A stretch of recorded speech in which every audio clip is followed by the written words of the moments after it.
Imagina você descobrir que aquilo que você chama de dinheiro talvez não exista da forma exata como você pensa.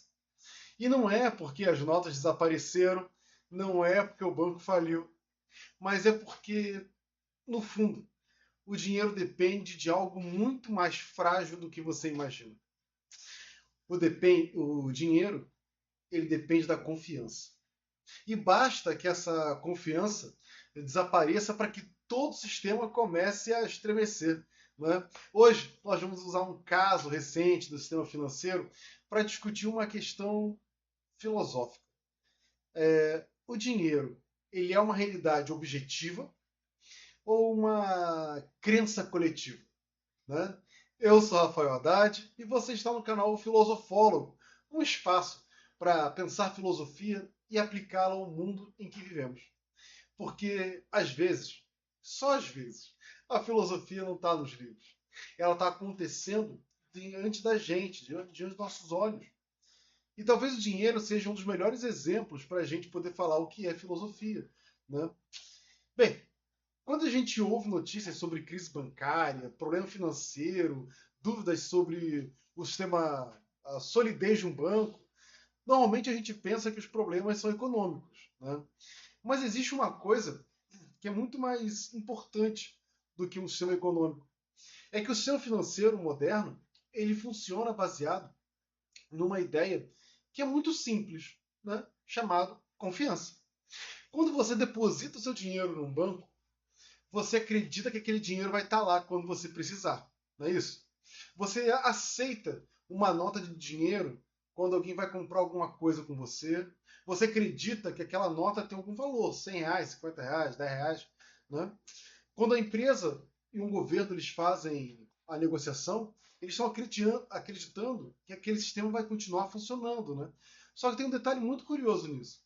O dinheiro em si, a folha, ele não tem valor natural, porque é apenas realmente uma folha de papel. Né? O número na sua conta bancária, ele é só um registro digital que está lá. O que dá valor a isso é uma espécie de acordo coletivo. Né? Todos nós acreditamos que o dinheiro vale alguma coisa. E enquanto todo mundo acredita, o sistema vai funcionar. Né? Sabe, tem um sociólogo, George Simmel. Ele escreveu um dos livros mais importantes sobre esse tema do dinheiro, né, que é A Filosofia do Dinheiro. Para o Simmel, o dinheiro é um fenômeno profundamente social, que só existe porque existe uma rede de confiança entre as pessoas. Né? Quando você aceita o dinheiro, você está confiando não só no objeto que você está ganhando, no objeto de dinheiro, mas você também está confiando que todo o resto da sociedade também acredita nele. Que o Estado está acreditando nele, que o banco acredita nele, que a economia, o comportamento das outras pessoas, tudo começa a depender do dinheiro. Porque o dinheiro não dá confiança do dinheiro. Porque ele não é só uma coisa, né? Ele é um acordo coletivo de confiança. Só que tem um problema quando você observa isso, porque se o dinheiro depende da confiança coletiva, então a gente também pode dizer que ele pode ser abalado quando essa confiança é questionada. Né? Quando crises financeiras começam, elas começam exatamente dessa maneira. E não é porque o dinheiro desapareceu de repente, porque foi roubado. Não. É porque as pessoas começaram a duvidar do dinheiro, duvidar daquela confiança. E quando muitas pessoas começam a duvidar ao mesmo tempo, o sistema inteiro ele vai colapsar. Simples.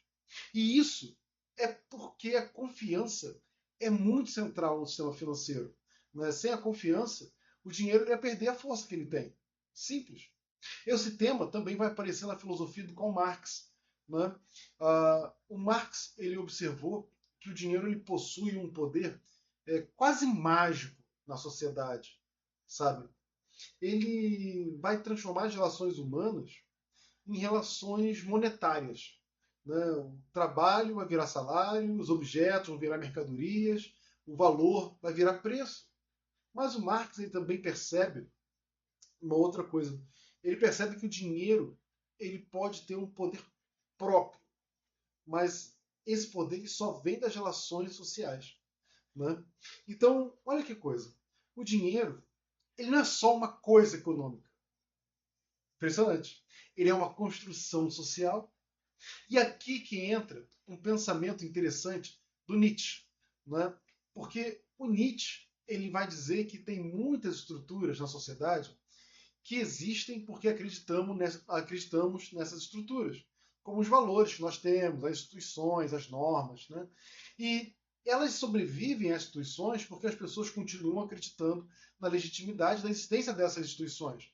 Mas quando uma crença desaparece, as estruturas elas também desaparecem.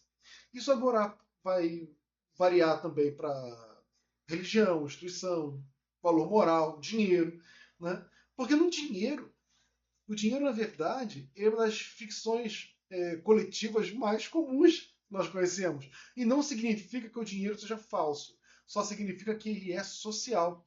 E ele existe porque todo mundo participa da crença de que o dinheiro é importante. E isso revela que a sociedade que a gente vive, pautada nessa estrutura de nosso mundo, de dinheiro, não é uma questão natural. Elas são construídas. Esse princípio é construído coletivamente. E enquanto a gente acredita nela, elas existem. Da próxima vez que você ouvir falar sobre uma crise bancária, um problema financeiro, ou tiver, sei lá, dúvidas sobre alguma instituição, vale a pena lembrar uma coisa. O sistema financeiro não depende apenas de números. Ele vai depender de alguma coisa muito mais humana, chamada confiança. E é a confiança que é uma das forças mais poderosas, né? Mas também é muito frágil. Basta quebrar o padrão dela. Que isso funciona em qualquer sociedade.